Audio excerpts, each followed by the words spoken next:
teman-teman mengangkat emoticon raise hand, kemudian ketika pengajar sudah mempersilahkan, teman-teman bisa menyalakan mikrofon maupun kameranya. Nah, teman-teman juga bisa bertanya melalui room chat, teman-teman.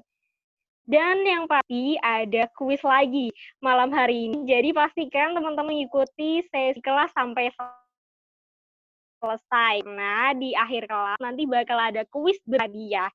Nah, aku tadi juga dapat pesan teman-teman dari Putri untuk menang kuis minggu lalu ya. Minggu kedua di Solum itu ada Tegalandong. Untuk segera afirmasi kepada Putri, aku lagi ya Tegalandong untuk segera afirmasi ke Kapri karena kalau enggak bisa hang nih hadiahnya sayang kan. Jadi konfirmasi ke Putri sebagai menang dari kuis minggu lalu.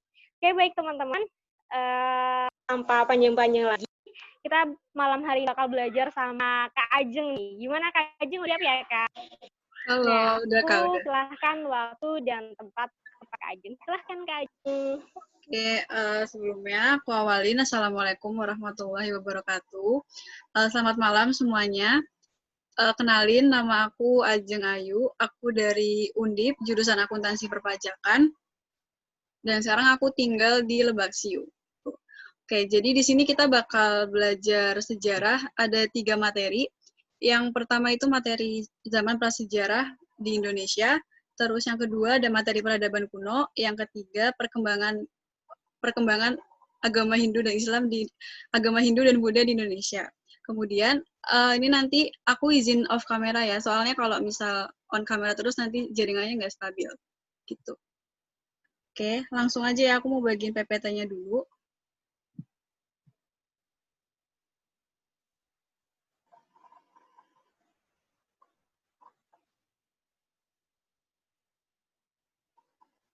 Udah kelihatan belum ya?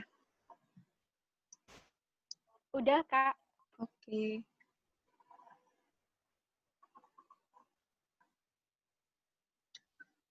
Oke, di sini kalau misal kalian mau minum atau makan itu nggak apa-apa banget ya, soalnya biar kalian juga belajarnya nggak bosan banget dan bisa masuk ke otak gitu. Jadi kalau misal kalian mau ngemil ataupun mau minum tuh nggak apa-apa. Dan ini aku mau tanya, mau ada sesi istirahat atau enggak ya dari kalian? Kalau ada juga nggak apa-apa.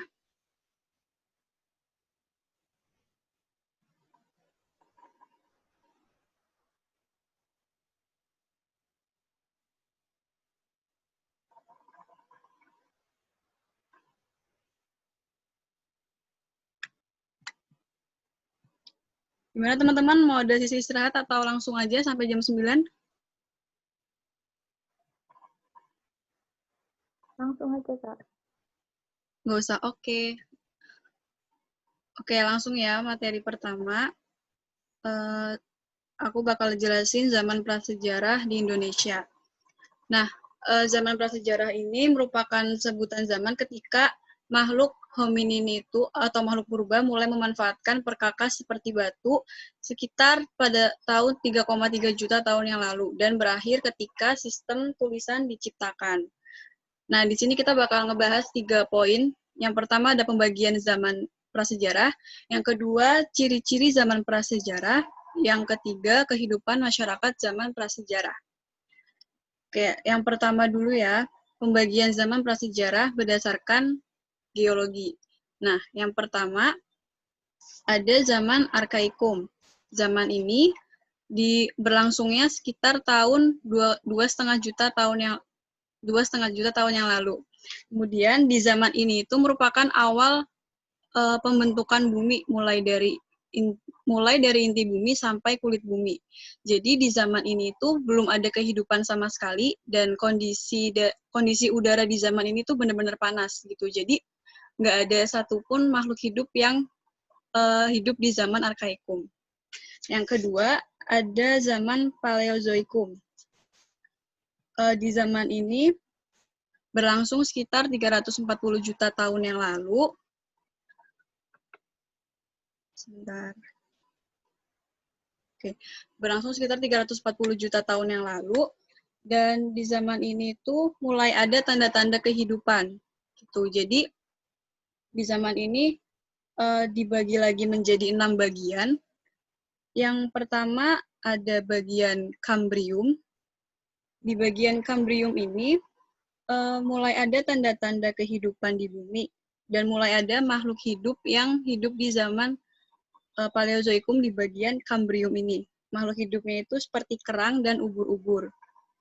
Tuh. Terus yang bagian kedua ada Ardovisia. Ardovisia ini ditandai dengan munculnya makhluk hidup yang bertulang belakang seperti hewan ikan tanpa rahang. Tuh. Oh ya, kalau misalnya aku kecepatan bilang aja ya, nanti aku pelanin lagi. Tuh. Yang ketiga ada silur, bagian silur. Di bagian ini mulai ada tanda-tanda kehidupan hewan bertulang belakang tertua.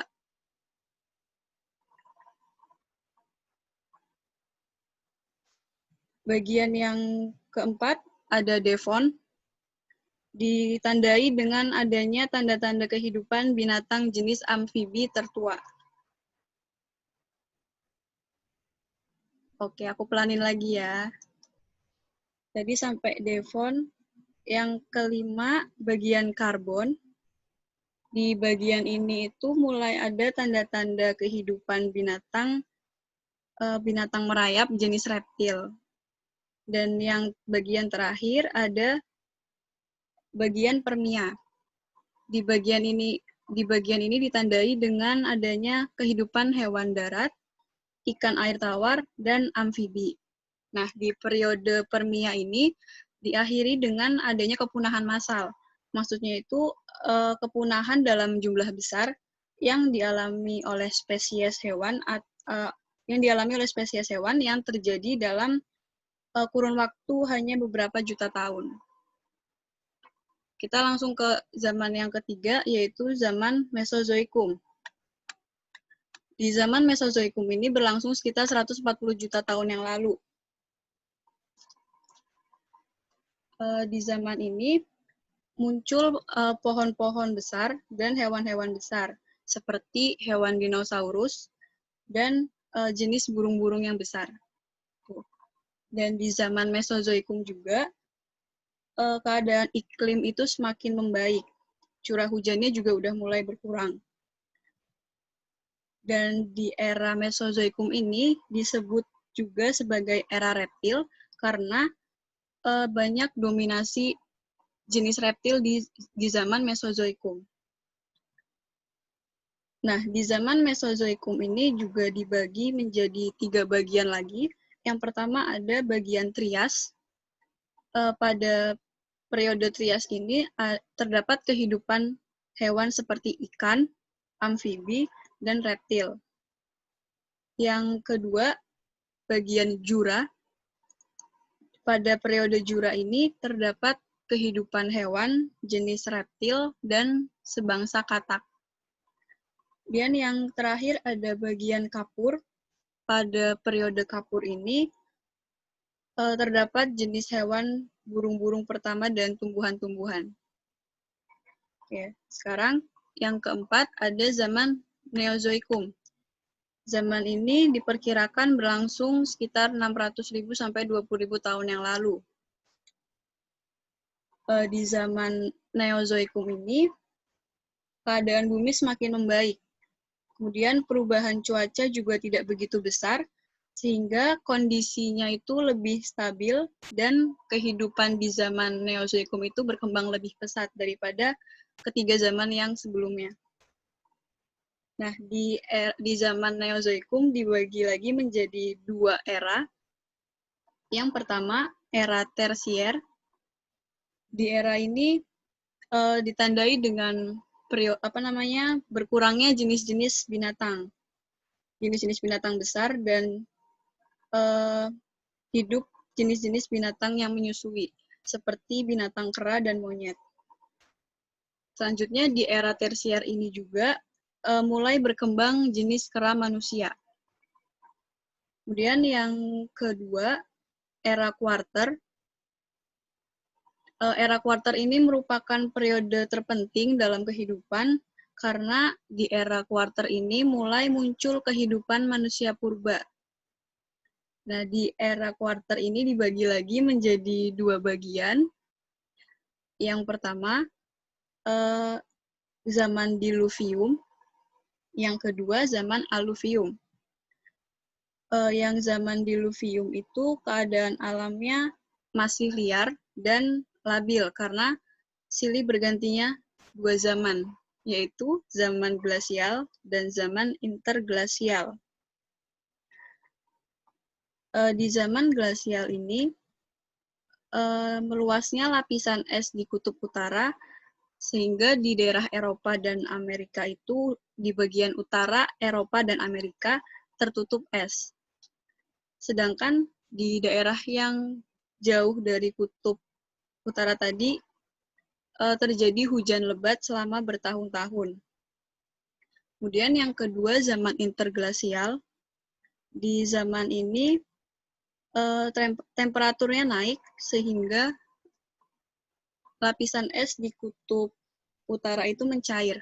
Akibatnya, permukaan lautnya menjadi naik dan terjadi berbagai banjir besar di berbagai tempat. Tuh, yang terakhir itu ada zaman aluvium. Di zaman ini, mulai hidup manusia purba jenis Homo sapiens, atau yang biasa kita kenal dengan sebutan manusia cerdas. Dan pada masa ini pula, mulai muncul nenek moyang kita, dan mulailah terjadi perkembangan kebudayaan manusia purba yang pesat. Kita lanjut ke ciri-ciri zaman prasejarah.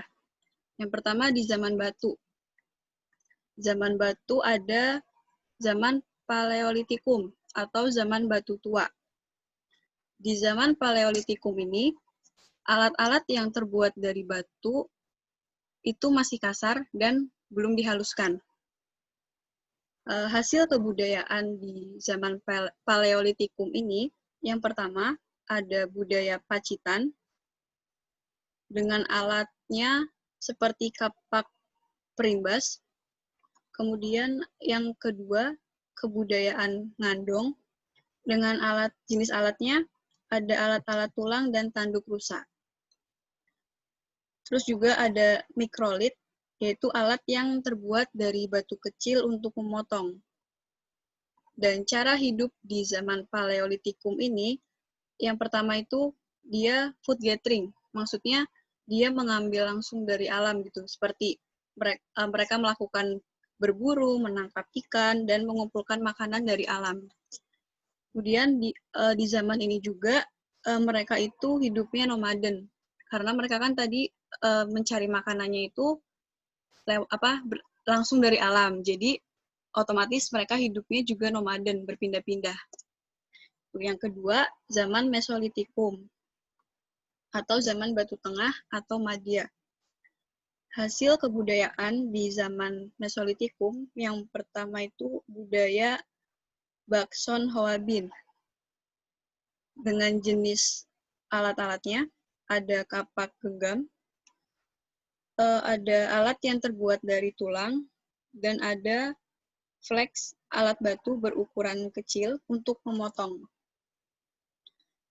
Cara hidupnya di zaman Mesolitikum ini, food gathering juga sama seperti Paleolitikum, tapi dia udah semi nomaden. Maksudnya itu dia tetap berpindah tempat mengikuti sumber makanan, tapi sebagian dari mereka juga ada yang udah menetap tinggal di gua-gua. Gitu. Kemudian yang ketiga ada zaman Neolitikum atau zaman batu muda. Hasil kebudayaan di zaman batu muda ini yang pertama itu ada kebudayaan Dongson. Dengan jenis alat-alatnya ada kapak lonjong, kapak bahu, kapak persegi, tembikar, dan perhiasan. Sedangkan cara hidup di zaman Neolitikum ini, dia udah food producing. Maksudnya, dia sudah tidak terlalu bergantung pada alam, dan mereka sudah melakukan bercocok tanam. Seperti bersawah, berladang, gitu. Dan mereka juga sudah tinggal menetap. Dan kebanyakan dari mereka itu bekerja sebagai nelayan atau beternak dan bertani. Yang terakhir, zaman megalitikum atau zaman batu besar. Manusia yang di zaman megalitikum ini memakai batu yang berukuran besar untuk sebagai peralatan mereka sehari-hari. Hasil kebudayaannya, yang pertama ada punden berundak atau bangunan batu bertingkat. Yang kedua ada menhir, tugu batu pemujaan. Yang ketiga ada dolmen, meja batu sesaji. Ada waruga atau kubur batu persegi. Kemudian sarkofagus atau keranda batu. Dan ada pandusa atau kubur batu berbentuk bulat. Cara hidup di zaman megalitikum, dia udah food producing juga, hampir sama kayak neolitikum, udah menetap, dan kebanyakan dari mereka bekerja sebagai nelayan, beternak, dan bertani.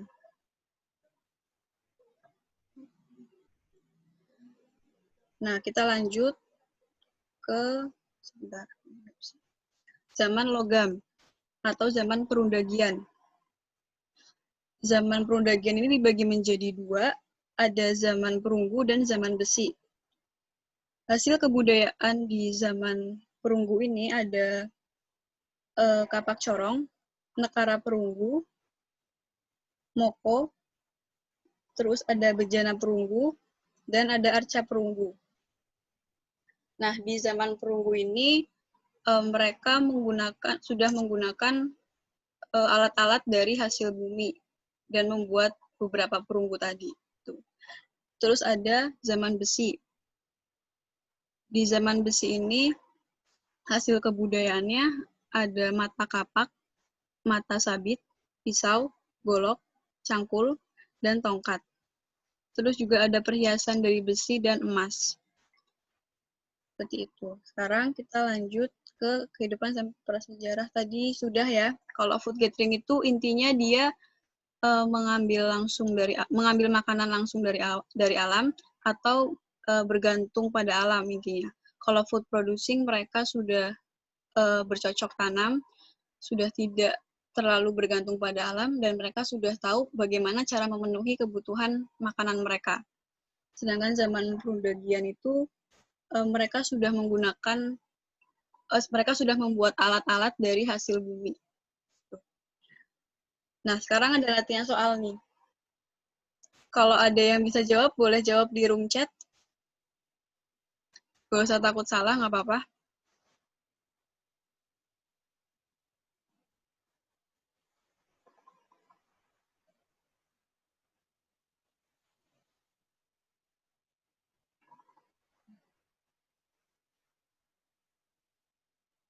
Oke, yang lain ada jawaban lain?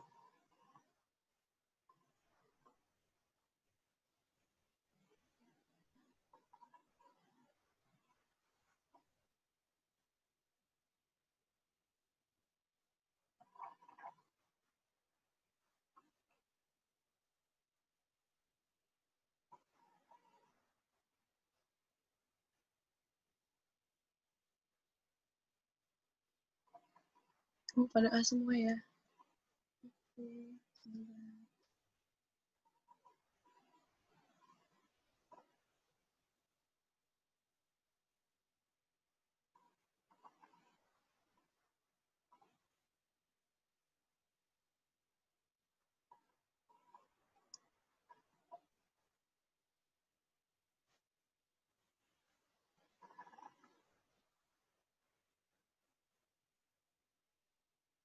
Oke, ada lagi?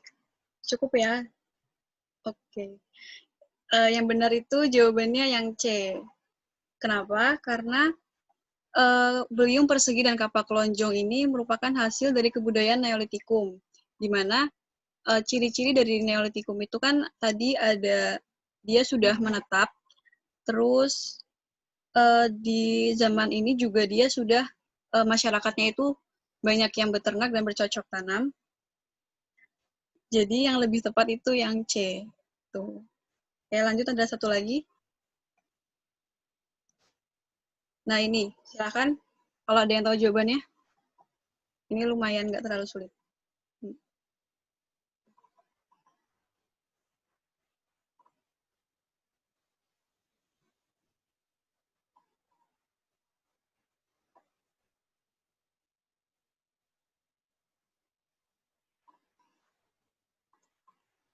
Oke, iya. Ayo yang lain.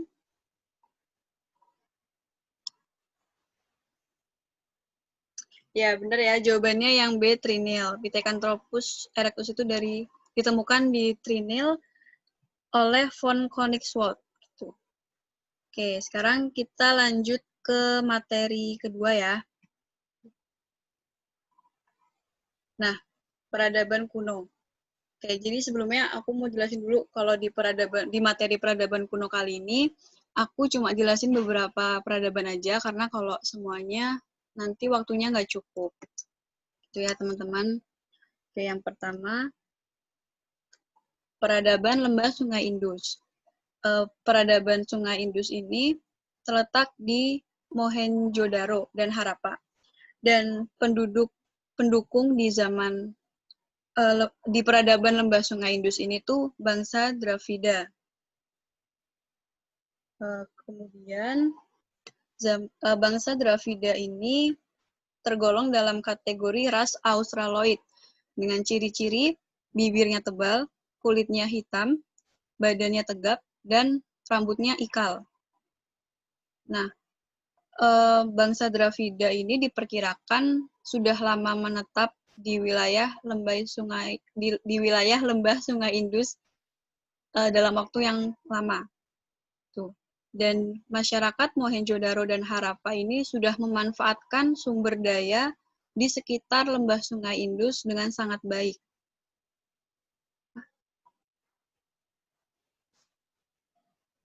Mereka juga berhasil membuat sistem saluran air dari kota ke sungai dengan sangat baik. Sehingga pada saat musim hujan, mereka tidak pernah terjadi kebanjiran gitu karena saluran airnya sudah bagus. Nah, peradaban masyarakat di lembah Sungai Indus ini cukup maju karena mereka berhasil memanfaatkan tanah di sekitar lembah untuk dijadikan batu bata sebagai bahan utama mereka dalam pembuatan bangunan seperti rumah-rumah gitu. Nah, di zaman lembah Sungai Indus ini kan dia dari India ya, berarti kan India itu lebih banyak menganut ke kasta-kasta gitu. Ada di sana itu ada 4 kasta. Ada kasta Brahmana yang terdiri dari para pendeta. Kemudian ada kasta Ksatria yang isinya raja-raja dan tentara-tentaranya. Terus kasta Waisya yang isinya para pedagang dan para penguasa. Dan yang terakhir, yang paling rendah, kasta Sudra dengan isinya itu buruh-buruh dan petani-petani gitu. Oh ya, kalau misalnya aku salah nanti koreksi aja nggak apa-apa ya. Oke, lanjut. Peradaban lembah Sungai Gangga. Peradaban ini terletak di pegunungan Himalaya dan pegunungan Vindhya Ketna. Bangsa pendukung di lembah Sungai Gangga ini bangsa Arya, yang termasuk juga dalam bangsa Indo-Jerman. Bangsa Arya ini datang dari daerah Kaukasus dan menyebar ke arah timur. Bangsa Arya ini merupakan bangsa peternak yang kehidupannya itu terus mengembara atau memburu seperti itu. Nah, di lembah Sungai Gangga ini kehidupan agama Hindu itu berkembang dengan baik di wilayah Indianya maupun di luar India. Nah, masyarakat Hindu ini memuja banyak dewa atau yang bisa kita sebut politeisme. Dewa-dewa tersebut seperti Dewa Bayu atau Dewa Angin, Dewa Baruna atau Dewa Laut, Dewa Agni atau Dewa Api, dan lain-lain. Nah, di agama Hindu juga terkenal sistem kasta tadi ya, yang 4. Yang sebelumnya tadi ada Brahmana, Ksatria, Waisya, sama Sudra. Nah, mereka juga ada kitab Weda, kitab agama Hindu. Yang pertama ada Rigveda, yang isinya syair-syair pemujaan kepada dewa-dewa. Terus ada kitab Samaweda, yang isinya nyanyian-nyanyian yang digunakan untuk memuja dewa-dewa. Yang ketiga ada Yajurveda, yang memuat bacaan yang diperlukan untuk keselamatan diri mereka. Dan ada kitab Atharva Weda, yang isinya berupa ilmu sihir untuk menghilangkan bahaya. Oke, lanjut ke peradaban lembah sungai Eufrat dan Tigris. Peradaban ini terletak di Mesopotamia, yang terletak di antara dua sungai, yaitu Sungai Eufrat dan Sungai Tigris. Bangsa-bangsa pendukungnya, yang pertama ada bangsa Sumeria, bangsa Babilonia Lama, bangsa Assyria, bangsa Babilonia Baru, dan ada satu lagi itu bangsa Akkadia. Belum aku masukin, maaf ya teman-teman. Terus kita lanjut ke bangsa Sumeria dulu. Sebentar. Iya, nanti boleh dikirim PPT-nya ya. Oke, bangsa Sumeria. Bangsa ini adalah bangsa yang merintis peradaban Mesopotamia. Mereka berasal dari daerah sekitar Teluk Persia. Nah, bangsa Sumeria ini menganut kepercayaan politeisme atau mempercayai adanya banyak dewa. Tempat untuk memuja para dewanya itu disebut zigurat. Dan bangsa Sumeria ini telah mengenal tulisan, yaitu tulisan paku. Kemudian kebudayaan di bangsa Sumeria ini berakhir setelah diserang oleh bangsa Akkadia di bawah pimpinan Raja Sargon. Tuh. Dan ini ada hasil kebudayaan dari bangsa Sumeria, ada tembikar, terus ada tulisan, dan ada pabrik tekstil. Lanjut ke bangsa Akkadia. Bangsa Akkadia ini termasuk rumpun bangsa Semit yang berasal dari daerah padang pasir.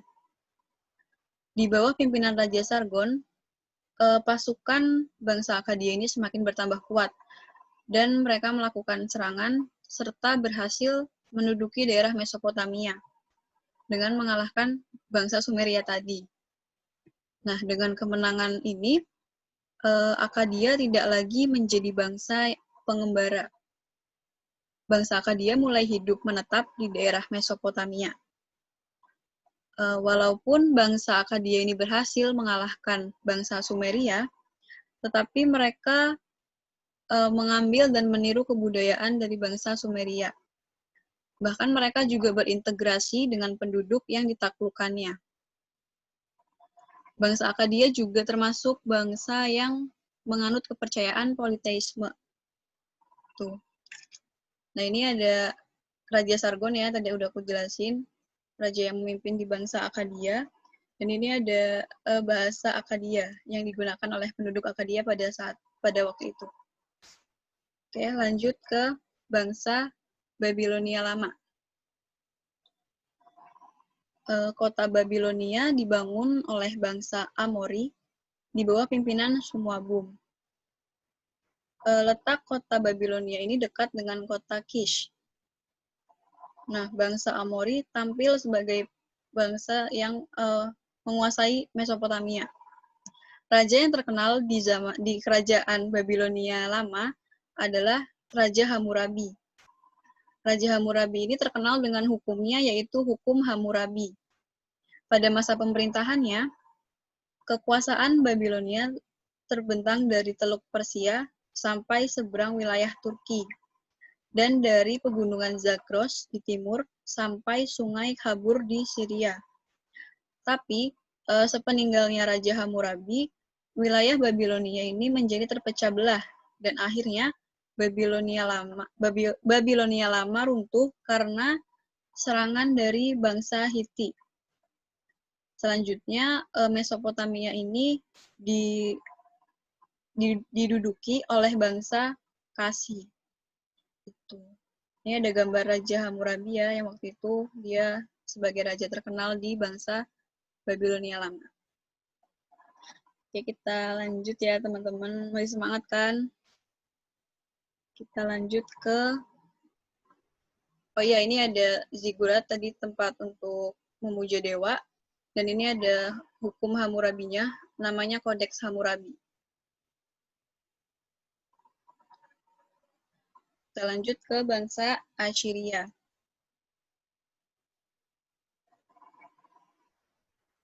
Bangsa Assyria ini memenangkan perang atas bangsa-bangsa tersebut, yang bangsa-bangsa sebelumnya tadi, di atas dan menguasai daerah Mesopotamia. Bangsa Assyria juga ingin menguasai laut untuk melindungi perdagangan mereka.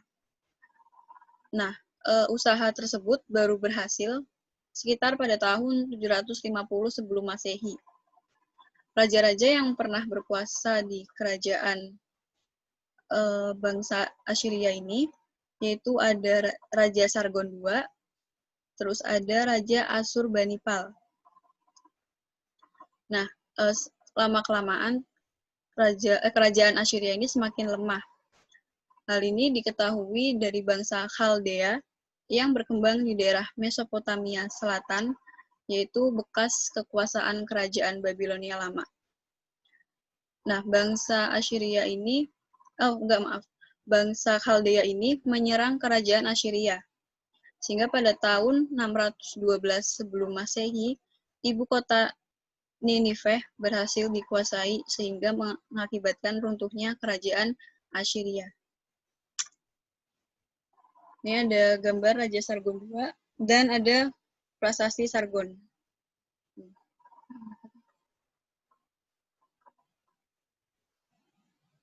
Oke. Lanjut ke bangsa Babilonia baru.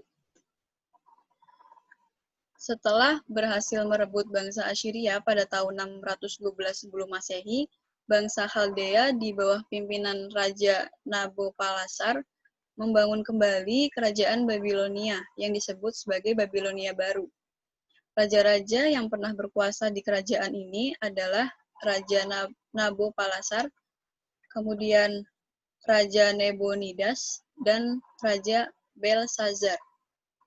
Kerajaan Babilonia baru ini runtuh karena serangan dari bangsa Persia pada tahun 539 sebelum Masehi. Ini ada semacam peninggalan dari zaman Babilonia baru, ada taman gantung atau hanging garden, dan ada menara Babilonia. Oke, nah kita latihan soal lagi ya teman-teman. Ada yang tahu jawabannya? Tadi udah aku jelasin loh. Yang tahu langsung jawab di room chat aja.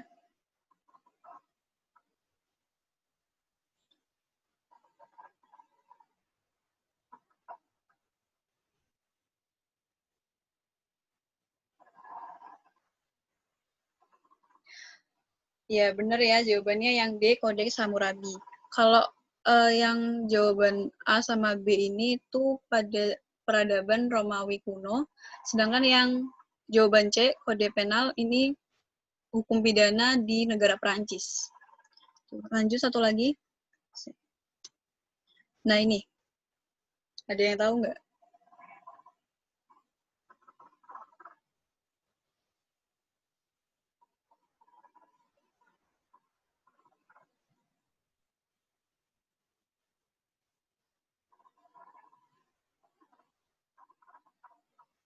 Nggak apa-apa, jawab aja sebisanya. Nanti aku benerin kalau kurang tepat.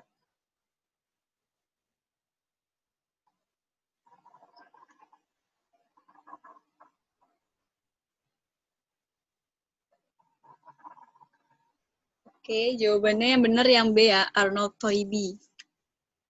Arnold Toynbee yang mengemukakan teori challenge dan response. Oke, kita ke materi terakhir ya. Nah, perkembangan pengaruh Hindu-Buddha di Indonesia.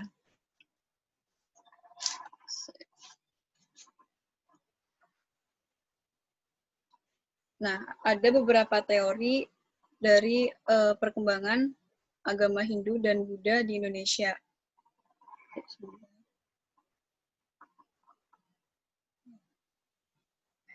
Yang pertama itu ada teori Waisya, kemudian ada teori Brahmana, ada teori Ksatria, dan ada teori arus balik. Oke, yang pertama dulu kita ke teori Waisya.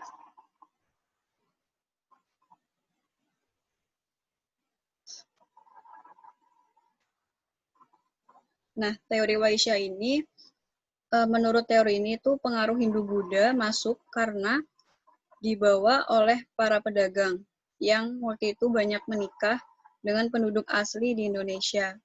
Mereka menikah karena mereka harus tinggal dalam waktu minimal 6 bulan sampai menunggu pergantian musim untuk kembali ke negaranya. Nah, pendapat ini tuh diajukan oleh N.J. Krom dan Purbacaraka. Jadi aku ulangi ya, barangkali kecepatan.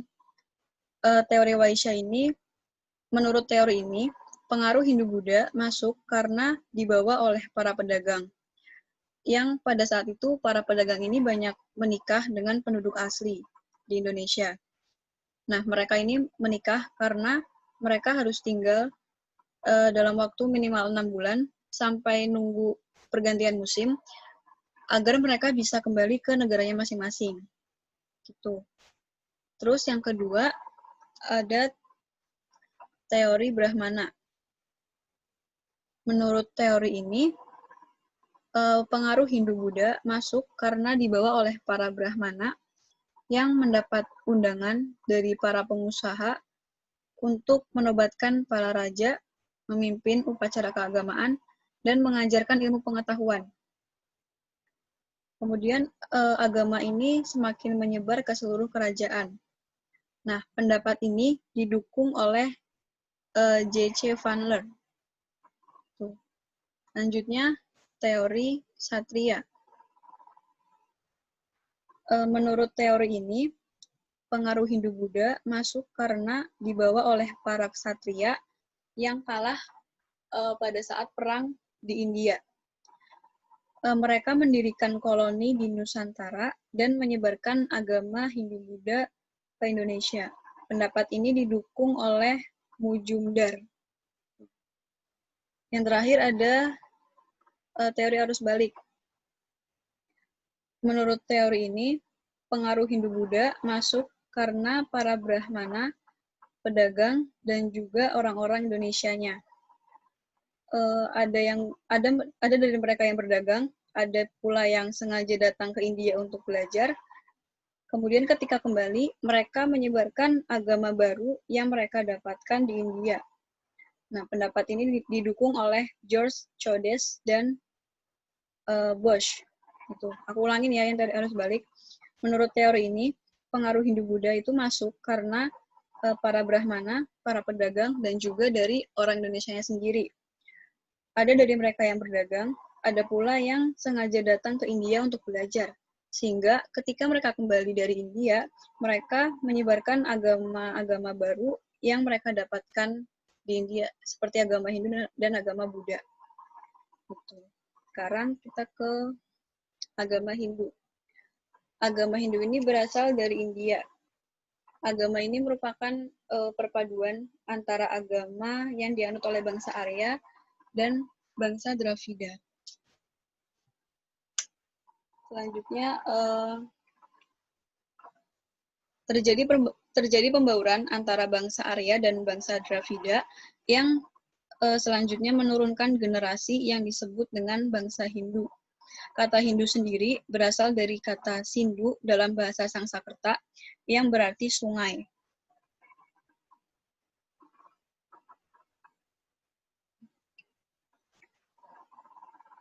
Nah, sumber ajaran agama Hindu ini berasal dari kitab suci Weda. Yang tadi ada 4 kitab itu. Ada kitab Rigveda, Samaweda, Yajurveda, dan Atharvaveda.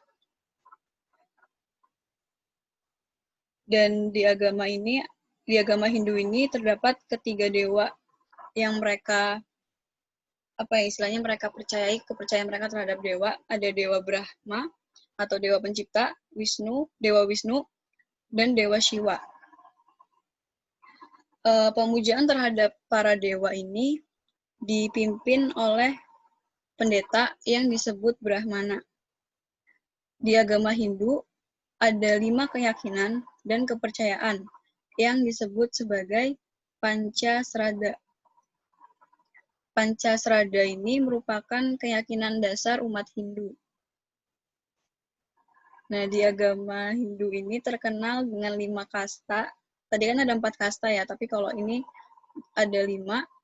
Yang pertama tadi tetap Brahmana, yang paling tinggi itu para pendeta, terus para ksatria, ada Waisya, Sudra, dan yang paling rendah itu Parya. Parya ini merupakan terdiri dari orang-orang yang istilahnya gelandangan gitu, kayak orang yang haram untuk disentuh.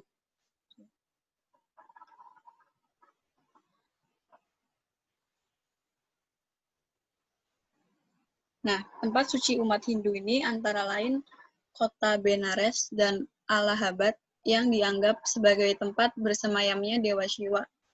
Sedangkan Sungai Gangga dianggap keramat dan suci karena air dari Sungai Gangga ini bisa mensucikan abu jenazah yang dibuang ke dalamnya. Sedangkan untuk hari raya umat Hindu, yaitu ada Galungan, Kuningan, Saraswati, Pagar Besi, Nyepi, dan Sirawati. Nah, selanjutnya, ini tadi udah ya teman-teman. Agama Buddha. Agama Buddha ini muncul sebagai reaksi masyarakat terhadap peran kaum Brahmana yang dianggap terlalu berlebihan dalam menjalankan tugasnya. Agama ini didasarkan pada ajaran Siddhartha Gautama. Siddhartha Gautama ini merupakan seorang pangeran dari kerajaan Cakya, anak dari Raja Sudodana dan Permaisuri Maya. Nah, Siddhartha Gautama ini diberi gelar Sang Buddha karena dia mendapatkan penerangan yang sempurna setelah bertapa di tengah hutan. Dalam agama Buddha ini tidak menganut sistem kasta seperti agama Hindu. Menurut agama Buddha, setiap orang itu punya hak untuk diberikan kesempatan yang sama dan mendapati kesempurnaan, asal mereka itu mampu mengendalikan dirinya sendiri sehingga bebas dari bahaya lah istilahnya. Nah, penderitaannya dapat dihentikan dengan cara menindas trisna atau nafsu.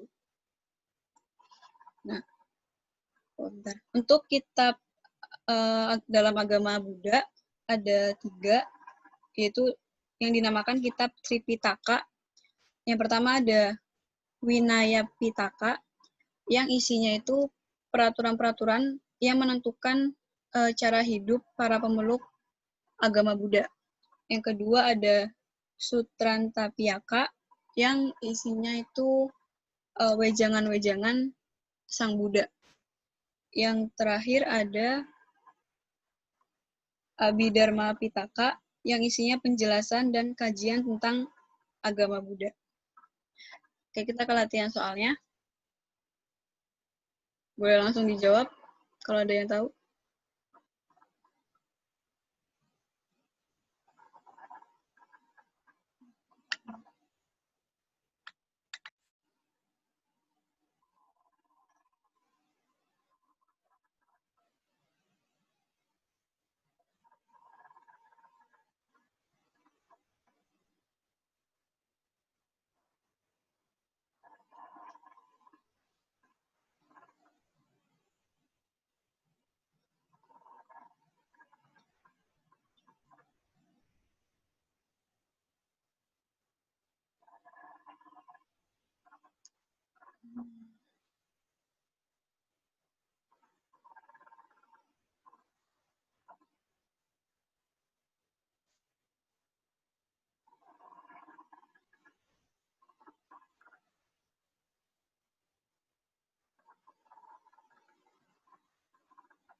Oke,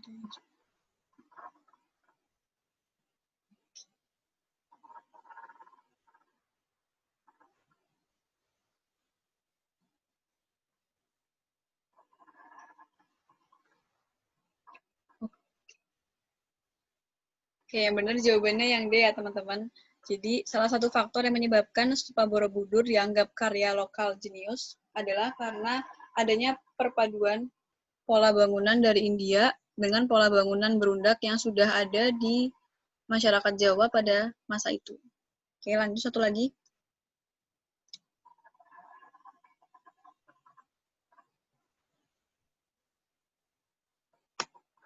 Ini kecuali ya, teman-teman, jangan lupa.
Oke, ini yang benar yang C ya.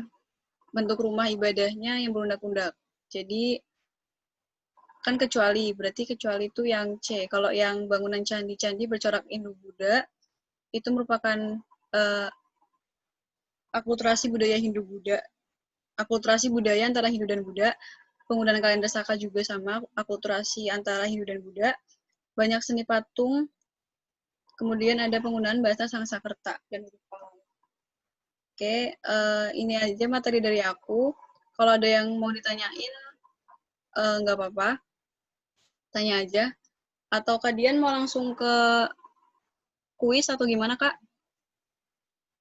Barangkali mau sharing-sharing dulu juga nggak Oh apa-apa, iya, Kak. boleh-boleh. Barangkali ada yang mau Kalau tanya-tanya juga Oke. silahkan ya, teman-teman. Kita sharing dan belajar bareng dulu aja. Nanti kalau misalkan nggak ada, baru mau kuis-kuis. Oke. Ayo, teman-teman, ada yang mau ditanyain atau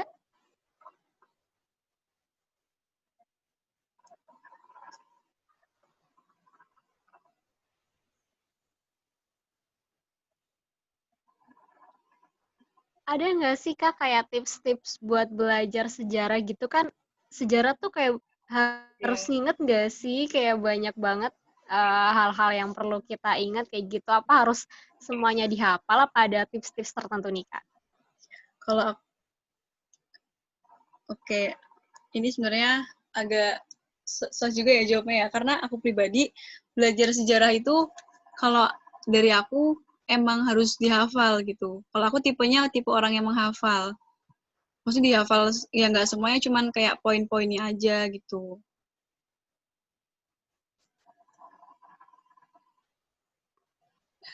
Oh, gitu. Itu kalau misalkan ngapal biar cepet ingetnya tuh gimana tuh, Kak? Biar aku tuh kayak Iya. apa sih susah hafalin Mm-mm. juga, terus kayak kadang suka lupa-lupa gitu nggak sih?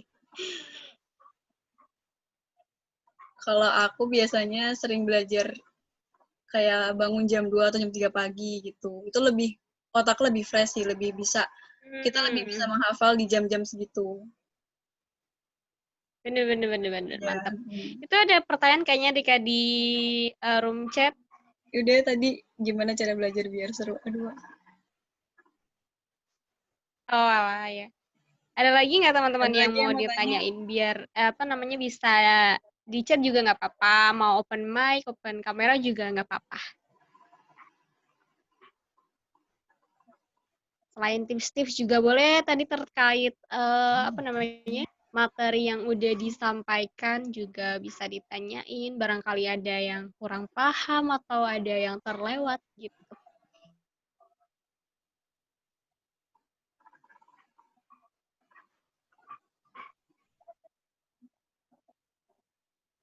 Gimana, ada yang mau ditanyain? Bojong raise hand itu kenapa ya?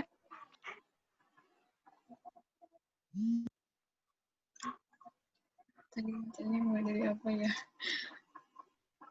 Tadi materinya kita mulai dari zaman prasejarah di Indonesia, terus peradaban kuno, sama perkembangan agama Hindu-Buddha di Indonesia. Nanti di-share ke PPT-nya.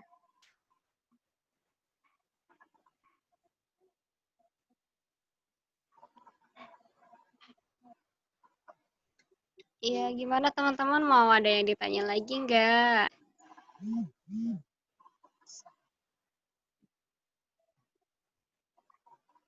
Paham semua ya yang udah dijelasin, mantep banget sih jelasinnya, kayaknya juga enak banget. Semoga teman-teman juga pada paham. Mau tanya yang mana? Tanya selain materi boleh, Boleh, boleh, tanya boleh, boleh. tips atau Boleh banget. barangkali tentang apa gitu, terserah. Iya, bebas mau tanya apa aja. Ya bebas apa aja.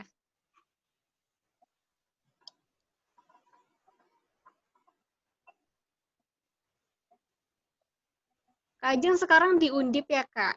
Semester berapa Iya, Kak kuliahnya? semester 3. Jalan semester 3.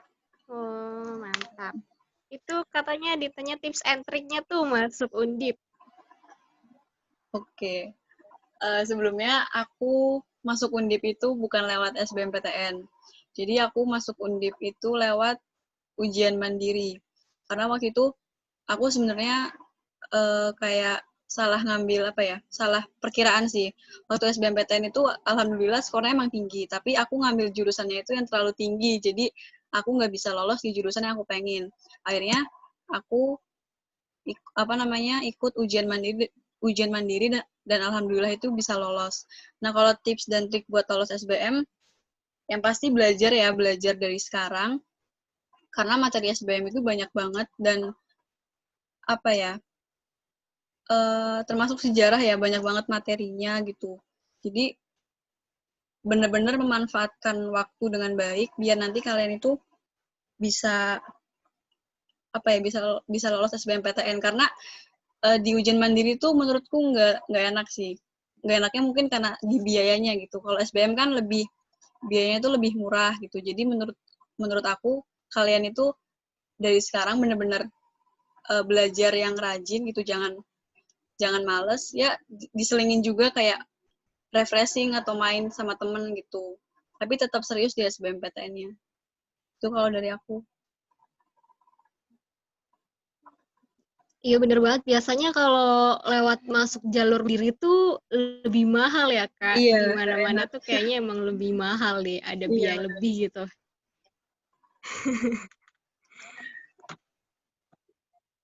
Berapa lama nih Kak buat mempersiapkan waktu itu buat SBM sama ujian mandirinya kayak gitu? Aku dulu dari kelas 11 udah mulai belajar, Kak. Belajar SBM gitu. Tapi di kelas 12 lebih dimatengin lagi. Mantap.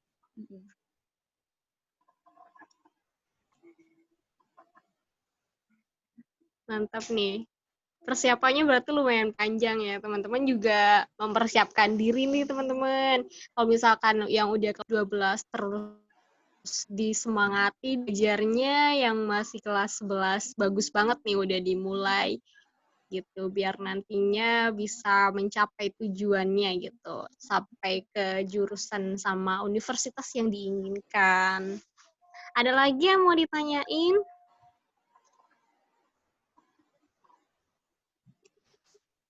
Tanya apa aja boleh. Karena politik apa aja. Sejarah. Oke.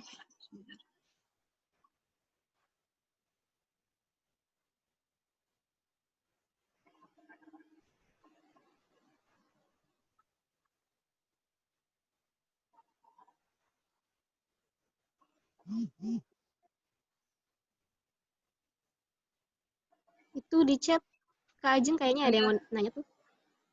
Apa UTBK Panji sejarah masuk nggak? Oke, jadi di UTBK itu ada apa ya, kayak ada 2 tes gitu. Yang pertama ada TPS atau tes potensi skolastik. Itu kayak kita tes kemampuan penalaran, terus pemahaman umum, kayak pemahaman umum lah intinya. Terus ada TKA. TKA itu tes kompetensi akademik. Nah, yang sosum itu ada mata pelajaran geografi, ekonomi, sejarah, sosiologi, dan matematika sosum. Jadi sejarah udah pasti masuk sih kalau di UTBK. Biasanya tuh sejarah yang paling keluar tuh materi-materi yang apa sih, Kak? Kayaknya Biasanya, kan banyak nih, apa kita ya, harus belajarin semuanya atau kita bisa fokus ke beberapa hal gitu? kalau sejarah, pengalaman aku paling banyak itu di agama Hindu-Buddha ada, terus peradaban kuno sih. Pokoknya lebih banyak itu kalau nggak salah di sejarah peminatan yang dunia-dunia gitulah, bukan Indonesia. Lebih banyak peminatannya.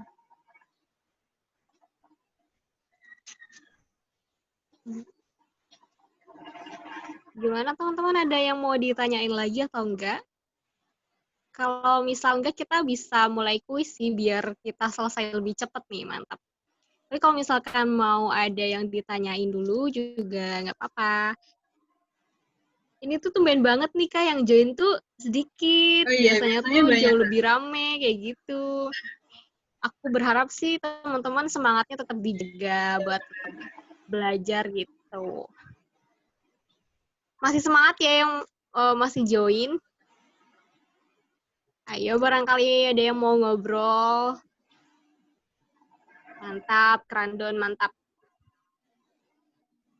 Mantap, Balaradin. Oke. Ada yang mau ditanyain nggak?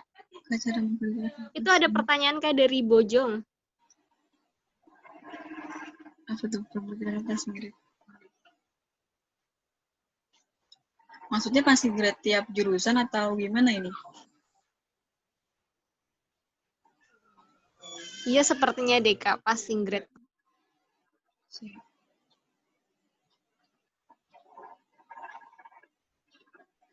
Jurusan.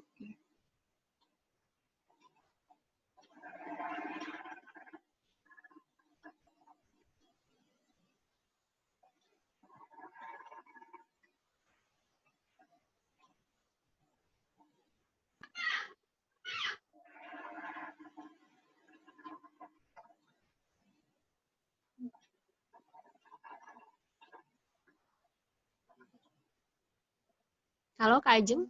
Ya, apa nih? Memperkirakan soalnya kan sekarang. Oke, aku jelasin dulu passing grade itu kayak apa ya? Batas nilai minimal yang harus kita capai agar kita itu bisa diterima di jurusan atau dan perguruan tinggi yang kita inginkan gitu. Biasanya ditampilkan dalam bentuk persentase, tapi sekarang kayaknya udah dalam bentuk angka gitu ya, kayak ratusan. Ya nggak sih Kak, Kadian? Aku sekarang kurang update nih. Update ya? Jujur aja. Kalau dulu emang masih taunya itu, Persen apa ya? namanya, presentasi gitu kan, berapa persen Iya. gitu.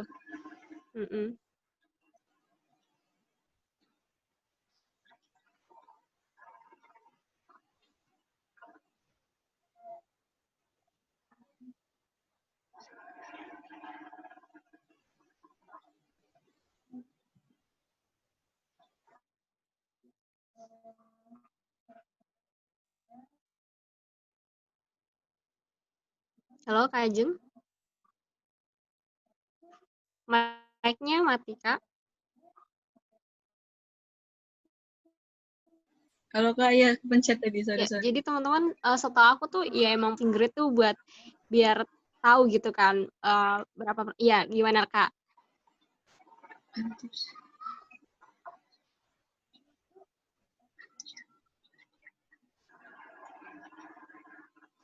Halo? Iya, ini jawab yang mana dulu nih? Aku bingung sebentar. Banyak. Tadi yang passing grade udah selesai untuk passing grade. Itu sebentar deh, nanti agak terakhir bentar. Aku agak Oh lupa. iya, oke. Bisa yang lain dulu. Oke, Nggak boleh. apa-apa. Ada tips. Oke, nggak apa-apa, it's okay. Oke. Ada tips nggak Kak buat anak SMK biar terus semangat belajar? Kalau anak SMK itu masih ada peluang ya. Jadi menurutku kalian itu jangan berkecil hati karena kalian anak SMK, karena ini kan SBMPTN buat seluruh siswa kan, nggak cuma SMA, nggak cuma MA gitu, SMK juga bisa. Jadi kalian itu yang penting belajarnya yang lebih rajin, yang niat, terus juga jangan lupa berdoa gitu sih dari aku. Jangan pernah putus semangat buat belajar SBMPTN. Iya, betul banget. Karena setiap orang tuh punya kesempatan yang sama ya, Kak, buat menempuh pendidikan yang setinggi-tingginya. Ya, Itu. terus juga bisa Jadi nggak kalian, usah minder kalau dari iya, anak SMK kayak gitu. Ya walaupun mungkin apa ya namanya effortnya harus lebih besar karena mungkin ada beberapa materi yang gak kita dapatkan sama kayak anak SMA. Cuman it's okay gitu. Maksudnya kalau misalkan emang itu tujuan kalian, kalian harus dapetin dengan kerja keras gitu.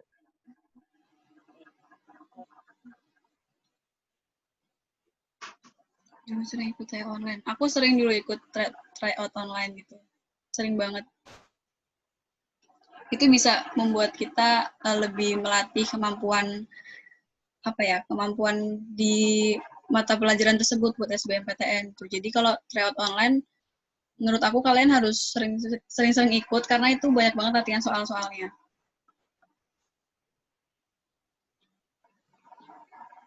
Latihan ya kayak yang penting itu perlu banget ya sih. Iya, betul Untuk betul. mengasah juga seberapa kemampuan kita kayak gitu.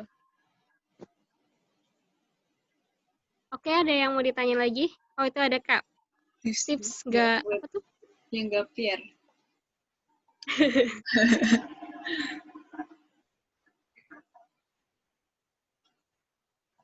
Kalau dari aku mungkin yang nggak fair bisa apa ya, mungkin ikut les-les gitu, les apa SBMPTN, atau mungkin diajarin sama temennya gitu. Jadi kalian tuh yang gak fair tuh nggak apa ya, nggak merasa nggak ada kerjaan gitu. Jadi kalian tetap belajar SBMPTN biar nanti di tahun selanjutnya tuh kalian bisa lolos gitu. Hitung-hitung mempersiapkan diri biar lebih Ya, matang jadi gitu. Aku juga dulu kebetulan gap year teman-teman. Jadi ya mempersiapkan aja gitu. Kayak misal latihan-latihan soal. Ya walaupun kayak misal nggak ada teman belajar gitu kan. Ini kan apa sih kayak wadah yang bagus ya TLC ini. Kalian juga bisa tetap belajar baik yang gap year maupun yang masih SMA kayak gitu kan. Jadi ya perbanyak latihan sih kalau aku dulu latihan soal gitu ngumpulin terus tanya teman-teman yang dulu sempat apa namanya ikut berbagai tes masuk ke perguruan tinggi aku mintain soalnya gitu kan biasanya kan dibawa pulang tuh terus ya aku kayak betul bisa. latihan juga dari situ terus kayak Iya betul. memperkirakan nanti gimana ya buat tahun depannya kayak gitu. Iya. Betul. Oke, ada lagi yang mau tanya?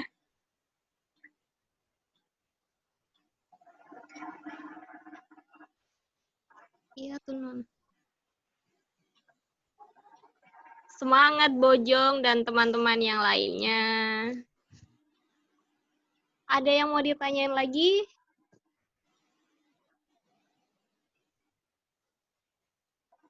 Kita masih ada waktu buat sharing-sharing, cerita-cerita ngobrol apa gitu, santai-santai aja. Itu ada Kak dari Keraton RW 2.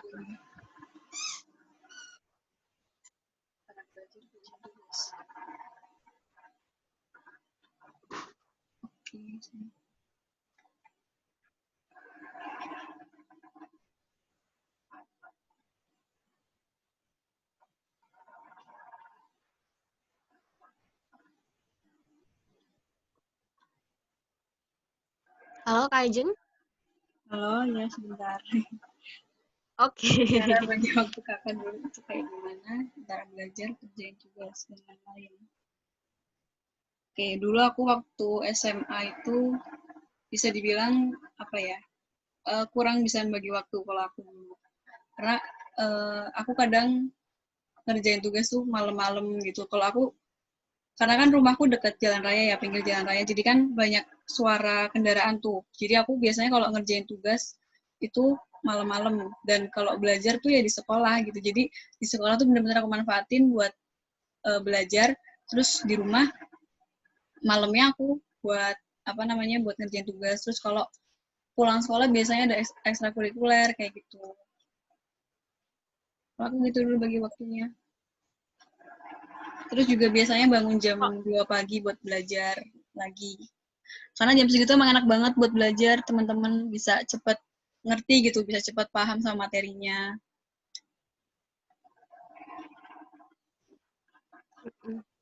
Jadi kalau pandemi gini apalagi kan apa sih namanya waktu belajarnya tuh jadi kadang kita nggak kontrol diri gitu ya Kak. Iya, Mungkin benar-benar. kayak misalkan kalian tuh bisa banget bikin apa sih kayak jadwal gitu. Kapan waktu kosongnya itu buat belajar mempersiapkan diri untuk SBM kayak gitu. Dan yang kuncinya tuh konsisten ya Kak. Maksudnya Iya, betul-betul konsisten aja sebisa sih. mungkin terusan gitu Mas. Biar tetap belajar terus sama kontrol diri, apalagi kalian kayak gini kan, pandemi, berangkat sekolah nggak sih? Yang SMA, sekolah nggak sih kalian?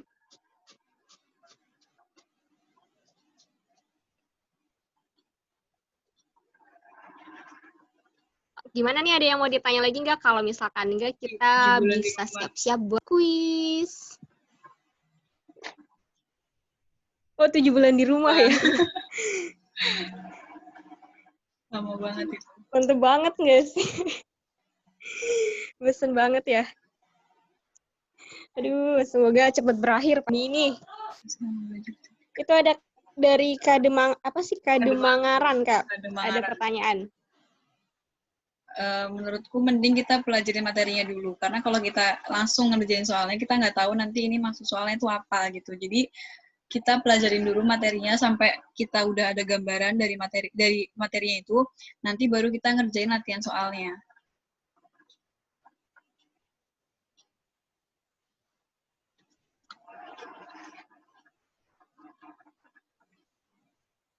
Udah terjawab ya, Kademangaran. Ada lagi nih yang mau ditanyain? Ada dari Keraton lagi nih, Kak. Mangsil atau The King? Dua-duanya sih, Saran buku belajar. menurutku. Dua-duanya. Tapi kalau The King itu tebel banget ya. Tapi aku biasanya pakai dua-duanya sih. Soalnya biar memperbanyak latihan soal dan materi-materi yang belum ada di kedua buku tersebut gitu. Jadi misal di buku The King materinya nggak ada, tapi di buku Wangsit ada gitu. Jadi kan saling melengkapi. Betul, betul, betul.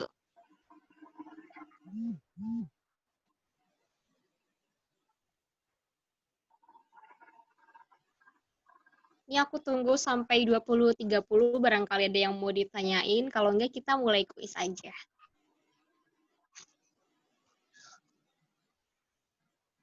Ini aku masih on cam, sorry ya teman-teman, karena emang biasa sinyalnya, ya Allah, Tri, kenapa sih?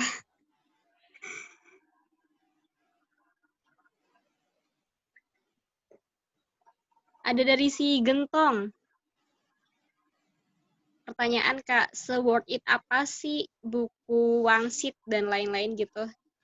Oke, bentar.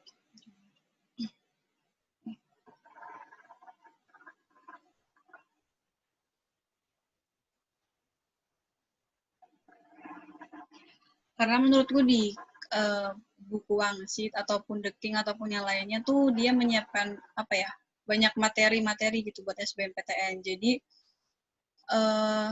di situ tuh di buku itu udah apa ya, udah lengkap banget. Walaupun emang mungkin ada yang belum lengkap, tapi seenggaknya tuh kita ada apa ya namanya, ada apa namanya, gambaran buat kita tahu materinya apa kayak gitu. Jadi buku The King, Wangsit atau apapun itu menurutku worth it semua sih. Dilihat dari materi-materinya sama latihan-latihan soal.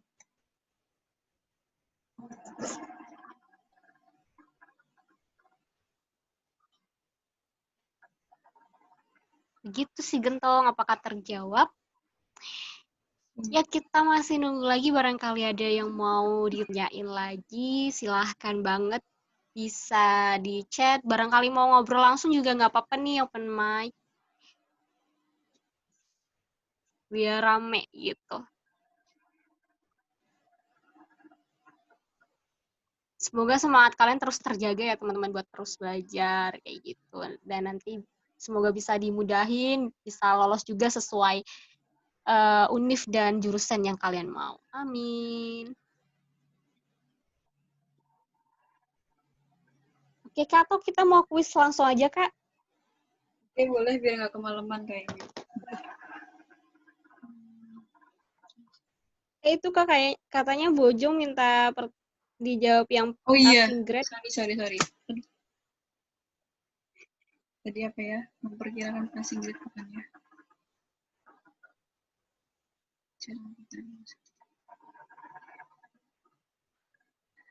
Jujur ya, kalau passing grade itu, apalagi univ itu kayaknya menurutku tuh nggak ada yang apa ya, nggak ada yang real gitu. Maksudnya itu kan kayak rahasia univ. Jadi tiap univ itu menerapkan passing grade-nya tuh beda-beda. Jadi kadang yang di internet tuh mungkin ada yang passing grade-nya tuh masih pakai passing grade yang udah lama, ternyata di passing grade yang terbaru tuh belum diupdate lagi gitu. Jadi menurutku apa ya? Aku juga nggak terlalu mikirin banget passing grade sebenarnya, jujur. Aku nggak terlalu mikirin banget. Yang penting tuh aku bisa apa ya? Dapat skor UTBK yang tinggi aja tuh udah alhamdulillah gitu. Kalau habis itu baru kita bisa memperkirakan passing grade-nya gitu. Kalau dari aku gitu sih. Aku juga jujur agak bingung sama passing grade sebenarnya. Masih agak bingung lah.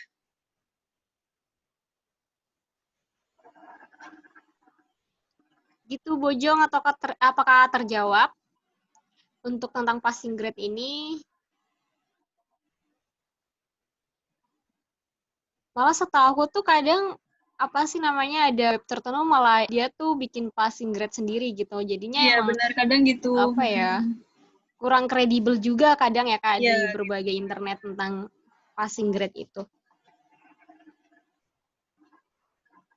oke. Oke, Bojong. Ini langsung gue saja nih, Kak. Nah, untuk Gimana? selanjutnya kita masuk ke kuis aja ya teman-teman. Jadi sebelumnya aku mau bacain tentang petunjuknya. Pertama nanti buat joinnya kita kuisnya pakai Quizizz lagi. Kalian bisa nanti klik link yang akan dibagikan sama Kak Ajeng. Terus nanti kalian pilih code. Terus nanti masukkan kode kuisnya. Lalu masukkan username desa. Jangan lupa username-nya itu nama desa yang udah kalian dapatkan. Nah, kalau udah nanti kalian bisa mulai mengerjakan. Ya gimana Kak Ajeng, mau langsung dimulai? Iya, sebentar. Aku ini dulu. Oke. Sebentar ya. Ini Tegalando nggak join ya kayaknya. Jadi nanti buat teman-teman yang jadi pemenang kuisnya, jangan lupa nanti bisa konfirmasi ke Kak Putri ya sebagai pemenang gitu. Makasih banget nih teman-teman yang masih masih bergabung. Masih bergabung sampai detik ini. Kita tunggu buat kuisnya.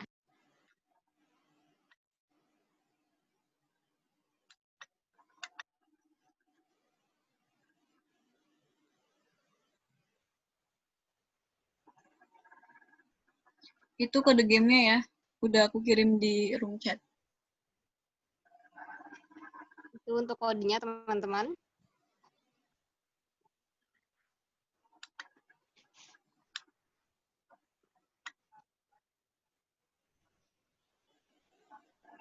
Kalian googling aja Quizizz. Kalau enggak langsung bagi tautan aja kali ya, Kak? Atau gimana? Ya, boleh.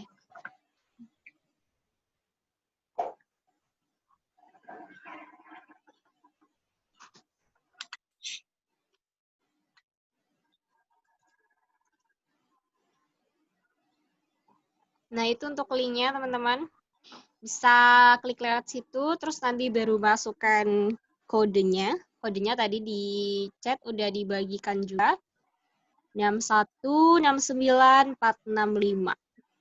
Itu untuk kode dari kuisnya. Udah ada yang join atau belum, Kak? Udah. Baru berapa tadi? 5 kalau nggak salah. Oke. Udah 7. Kita pesertanya 27-an. Jadi kita tunggu dulu biar pada join. Oke, ayo yang lain. Terpantau masih baru 14. 15.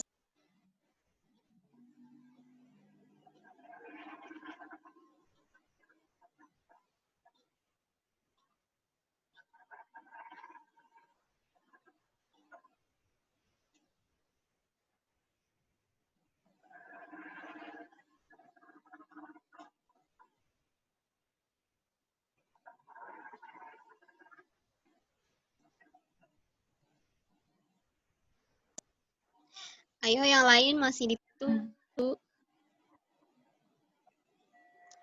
Kalau berdasarkan di ini sih partisipannya ada 27, Kak. Berarti kurang 6 lagi ya? Kita tunggu dulu. Oke. Iya, betul.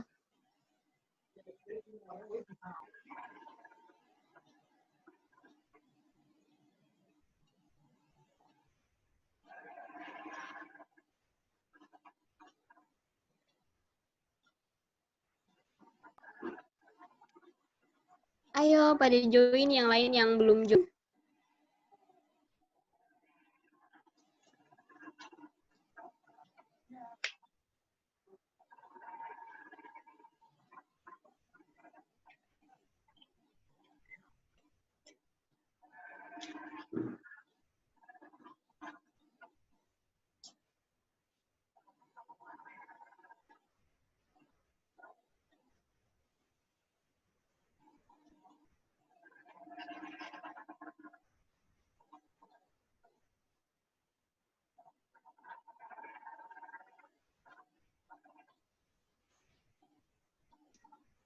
Mantap, udah 24.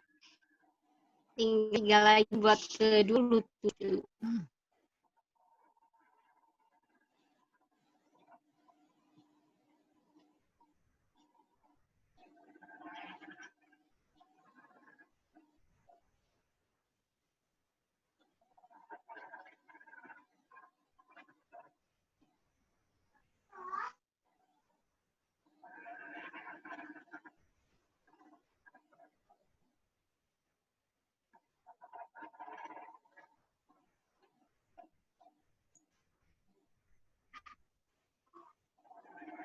Udah 25 peserta, kita tunggu lagi ya teman untuk mulai biar 27.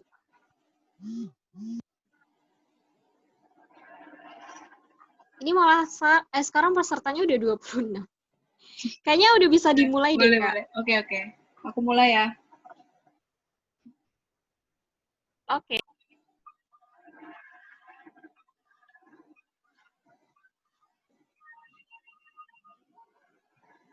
Wow, selamat mengerjakan teman-teman. Oke.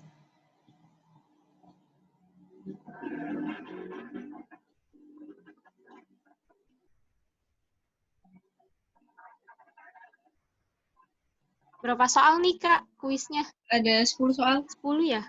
Iya.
Wih, sangat keren.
Gimana teman-teman yang lain udah pada selesai? Belum? Iya, abis ini kita bakal closing kalau misalkan udah selesai mengerjakan kuisnya, nanti aku tutup. Udah pada selesai ya?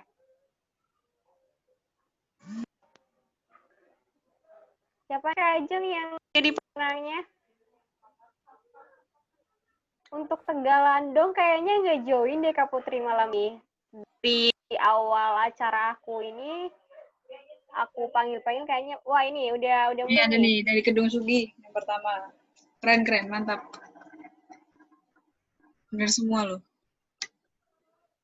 Oh, selamat Kedung Sugi. Jangan lupa untuk konfirmasi ke Kak Putri ya. Baik teman-teman, aku tutup untuk acara kelas malam hari ini. Sebelumnya makasih banget yang udah join sampai akhir, apalagi ya. Tetap semangat selalu untuk terus belajar. Dan makasih banget buat Kak Ajeng udah mengajarkan sejarah nih ya, udah berbagi ilmu tentang sejarah. Iya, sama-sama. Juga tadi kita sharing-sharing dikit tentang tips and trick gitu ya, dan lain sebagainya. Makasih banget untuk teman-teman yang udah berpartisipasi. Aku sebagai host apabila ada kesalahan, aku mohon maaf ya sebelumnya. Dan tiba kita di penghujung acara. Aku tutup untuk sesi kelas pada malam hari ini. Makasih semuanya. Wassalamualaikum warahmatullahi wabarakatuh.